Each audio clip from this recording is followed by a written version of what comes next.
नमस्कार. तर आम्ही गुहागरवरून आता दाभोळला चाललेलो आहोत आणि आम्ही दाभोळची चंडिका देवी बघणार आहोत. त्यानंतर आम्ही परशुराम वगैरे बघत आम्ही हरण्याला जाणार आहोत.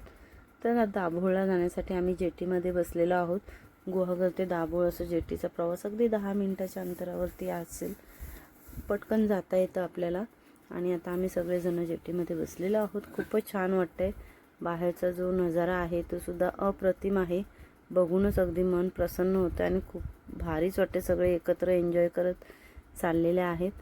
तर अशा प्रकारे आम्ही आता जेटीमधून उतरून दाभोळला पोचलेलो आहोत. दाभोळची चंडिका देवी बघणार आहोत. ही जी देवी आहे ना ती गुहेमध्ये आहे. म्हणजे एकदम अंधार आहे देवीच्या इथे गुहेमध्ये. आतमध्ये लाईट्स नाही, काय नाही, दिव्यावरती देवी आहे ती. आपले तेलाचं आणि पाणी वगैरे सुद्धा आहे खाली असं गाभाऱ्यामध्ये आतमध्ये. खूपच छान वाटतं. देवीला बघून मन अगदी प्रसन्न होतं. आणि त्या अंधारामध्ये देवीचं जे स्वरूप आहे ना ते अत्यंत उठून दिसतं. म्हणजे अंगावरती काटे येतील देवीला बघून. असं एकदम मन प्रसन्न होतं. इतकं छान वाटतं देवीला बघून. तर आता आपण मंदिरामध्ये आलेलो आहोत आणि आता आपण आतमध्ये गाभाऱ्यामध्ये जाणार आहोत. तर इथे आपण आता गाभाऱ्यामध्ये शिरलेलो आहोत. तर बघा, अजिबात लाईट्स वगैरे काही नाही. दिव्याच्या उजेडातच आपण देवीचं रूप बघणार. तर बघा किती छान वाटते. तर तुम्हाला कसं वाटलं हे कमेंट करून नक्की सांगा. धन्यवाद.